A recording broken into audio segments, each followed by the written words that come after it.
bu nu seetloo ampleur bi nga xam ne moom la campagne bi amoon moom lañ ko tàmbalee ak tiital gi nga xam ne moom lañ tiitaloon doomu aadama yi ba daanaka kenn àndatul sawtoo woonat ak sagom kenn ku nekk bu xëyoon yaakaar naa ne ma ngi yaakaar ne léegi tey terroristes yi ñëw terroriser ko ci biir këram wala ci biir marché am wala ci biir jàkkaam mbir mi àggoon na foofu te itam service de renseignement lu toll ni service de renseignement boo xam ne état moo recruté ay personnel am dénk leen ñu war di jël ay renseignement ci société bi ci gox-goxaat yi bu ñu demee ba joxe information bu réyee noonu àdduna yëpp dégg ko ndax question bi dafa mujjoon nekk question mondiale nekkatul woon question nationale ak durée bu yàgg bi nga xam ne yëpp duré na ko ñu dem ba ci cëppandooy gi ma joxe rek misaal ci sama bopp ku mel ni Imaam Ndaw nga xam ne moom la ñu waxoon ne mooy cerveau bi ñu xëy àtte ko ci kanam àdduna jàpp ne deful dara en tant que état en tant que service de renseignement wu état réyale noonu mbir dem ba ci cëppandooy ga mu bindoo noonu man moom damay jàpp ne échec mënul passé liggéey bu mel noonu maanaam échec total la à 100%. su ñu ma jàppee man def naa erreur def benn publication xëy na tamit looloo tax ñu jàpp ma mais bañ demee ba si biir xool li ñu doon seet nekkuñu fa bon malgré année yi ma fa passé après dañ ma bàyyi.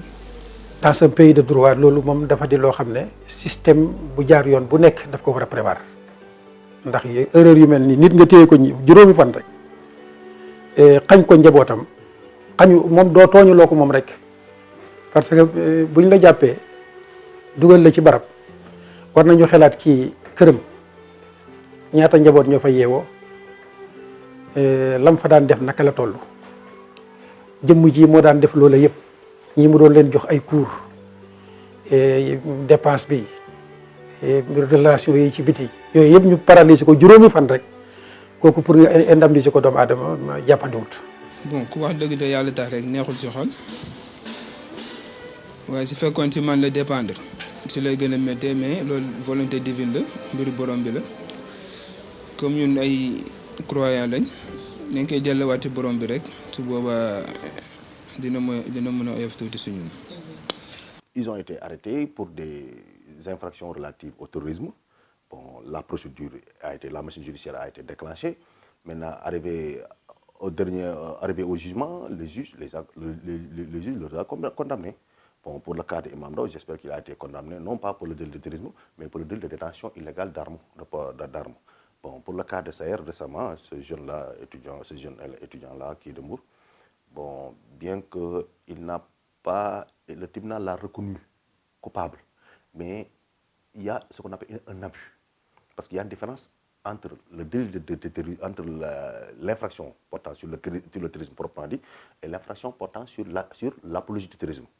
Les infractions portant sur le terrorisme ont un caractère criminel, comme le financement du terrorisme, le recel du terrorisme, le recrutement de personnes en vue de les pousser à des groupes de terrorisme.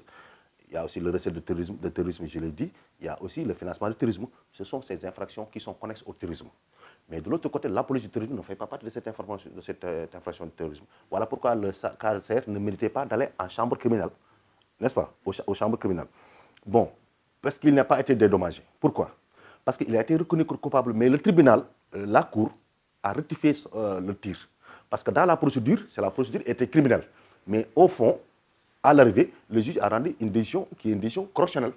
Parce que les peines criminelles commencent de 10 ans à 20 ans aux peines perpétuelles. Mais le cas de Saher, puisque la procédure est criminelle, mais dans le fond, le juge a rendu une décision correctionnelle en lui infligeant une peine de 3 mois assortie de sursis. dana jafe bu fekkonte ne ci yenn doomu aadama yi la non seulement dana jafe ci seen wàllu xel mën na am lu ci manqué moom leer na ma moom ci seen wàllu bakkan war na am lu ci manqué yu bëree bëri yoo xam ne mën na ca ay xeeti lafañ ci biir ak biti mën na ko caa dalee yoo xam ne bu ñëwaatee pour mu reprendre at liggéeyam dana jafe lool.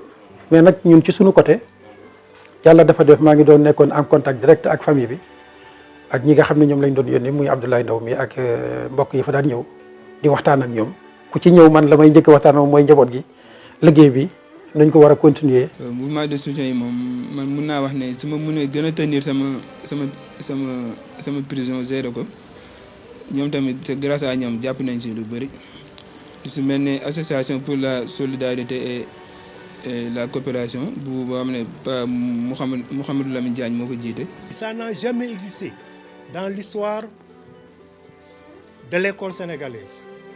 Un élève détenu pendant si longtemps, ça n'a jamais existé. Et je pense que un État qui a un challenge sur l'école, une vision sur l'école, ne pouvait pas incarcérer CRK. Et c'est regrettable que le procureur de la République, le procureur qui devait être de la République, de la société, et non pas un avocat de l'État, et dans son réquisitoire, dans ses accusations, fait fi pendant tout le procès, pendant toutes les accusations qu'il a à faire à un élève. La dimension élève, c'est un élève qui est devant eux, qui a droit à l'éducation, qui a droit à l'école. Tout cela, le procureur de la République l'a ignoré.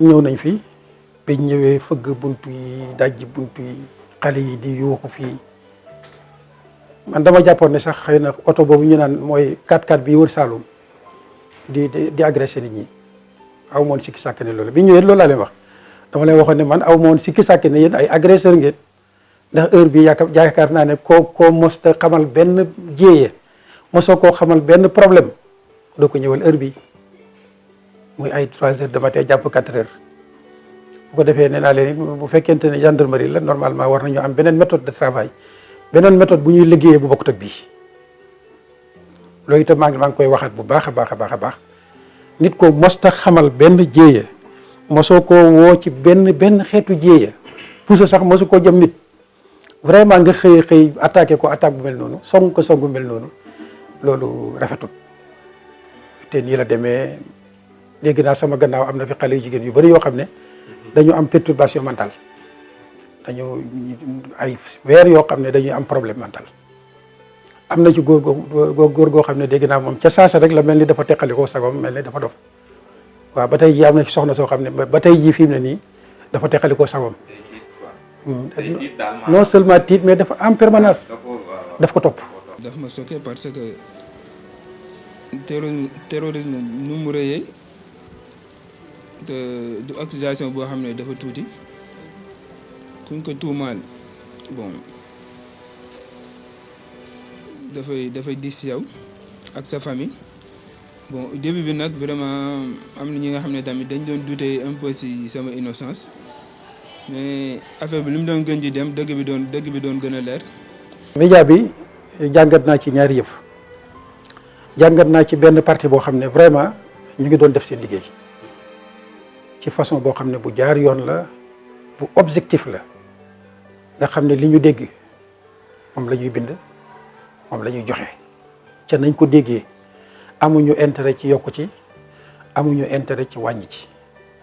am na média boo xam ne moom bindoo na noonu fii ci Sénégal mën naa ko seede média boobu nag moo am objectivité neutre moom mën nañu wax ne yombut mais objectivité moom ku ne mën na ko am gis naa benn partie ci média bi am nañu loolu surtout nag ñi nga xam ne encore ñoo nekkoon ci wàllu réseaux sociaux yi ñoom itam tabarkallah seen liggéey rafet na mais am na beneen partie nag ci média bi boo xam ne moom su ma liiree seen i mbind dama naan waaw ñii fu ñu nekkoon ndax saa yu ma demande procès ba ñëw damay ubbi sama rajo déglu mais su ma dégloo dama naan waaw la doon xew ci tribunal ak lii ma dégg ci journal tel dafay mel ni guddeeg bëccëg. Les journalistes avant tout c'est des citoyens. Parfois il y a de ces questions très sensibles qu'il faut gérer en interne, non pas de les mettre à la place publique. Bon, vous connaissez même parfois. Il vaut mieux garder le silence que de divulguer cette information-là à la portée du public. Parfois, il peut créer la panique et la peur chez les populations. Pourquoi baisser les bras? Parce que la peur doit changer de cas. Comme je dis à l'entame de mes propos, c'est l'État qui est le garant de la sécurité publique et de l'ordre public. Donc l'État ne peut pas laisser certains agissements continuer. Non, du tout. Parce que comme on dit, parce que j'en ai parlé avec quelqu'un, il me dit que l'État du Sénégal maintenant ne communique plus sur le terrorisme. C'est quoi ce problème? Je dis que mais la sécurité et la justice ne sont pas bavards. La sécurité n'est pas bavarde, la justice n'est pas bavarde. Ils font le travail en catimini et dans le silence. Mais pourquoi l'État doit lâcher prise? Non, l'État ne doit pas lâcher prise. Parce qu'il n'y a pas une pire forme de criminalité organisée, mieux organisée que le terrorisme. Le terrorisme, c'est la pire forme de criminalité la mieux organisée au monde. Parce qu'ils ont des moyens, ils sont intelligents et ils s'organisent. Et voilà. Et puis, leur modus operandi est vraiment très. Ne peut pas être géré seulement par les États. Voilà pourquoi l'État, parfois, interpelle les populations à les aider à mieux traquer ces personnes-là. Depuis la loi 2007, la loi organique 2007, modifiant la loi 2008 sur la Cour suprême, avait prévu en ses articles 101 et suivants, avait prévu ce qu'on appelle les conditions dans lesquelles ces personnes-là peuvent prétendre à des indemnisations. Parce qu'il y a une commission d'indemnisation qui est logée à la Cour suprême. Par rapport à ces longues détentions, il y a disproportion. Sursis de 4 mois, de 3 mois, pour quelqu'un qui est resté en prison pendant 4 ans. C'est pour ces raisons que certains magistrats, que nous, nos avocats même, sont en train d'étudier, attendez l'arrêté du verdict, ils n'ont pas encore reçu le document, le papier, pour étudier comment Saër peut bénéficier d'une réparation des préjudices subis pendant cette longue détention. La loi a dit que les personnes qui sont susceptibles de demander ce qu'on appelle une demande d'indemnisation résultante d'une longue détention, ce sont les personnes-là qui ont bénéficié d'une ordonnance de non-lieu. Si le dossier est pendant devant la justice, le juge a rendu une ordonnance de non-lieu, on peut le donner ce qu'on appelle une indemnisation. Il peut demander une indemnisation et ils auront gain de cause. Ou bien si c'est un jugement rendu par un tribunal et le tribunal a jugé que la personne poursuivie n'a rien fait, il a rendu une décision de relax. Dans ce cas-là, il peut introduire un recours de demande d'indemnisation au niveau de cette commission-là et il peut être indemnisé. Si maintenant c'est au niveau des chambres criminelles et le tribunal a rendu ce qu'on appelle une décision, la cour a rendu une décision d'acquittement, c'est-à-dire pour dire que tu n'as rien fait, dans ce cas-là, tu peux prétendre à indemnisation. Mais dans les cas de figure comme le cas de M. Alioune Ndao, M. Alioune Ndao a été condamné par la chambre criminelle. Il a été condamné pour le délit de détention détention illégale d'armes. Et le cas de Saër, le jeune Saër là, l'étudiant, il a été condamné pour 3 mois assortis de sursis. Donc il ne peut pas prétendre à une indemnisation parce qu'il y a condamnation. Il n'y a pas acquittement. Puisqu'il n'y a pas acquittement, il ne peut pas prétendre à une indemnisation. Et la loi est très claire, la loi a dit qu'en cas de non-lieu ou de relax ou acquittement, ce sont ces 3 conditions que la loi a posées.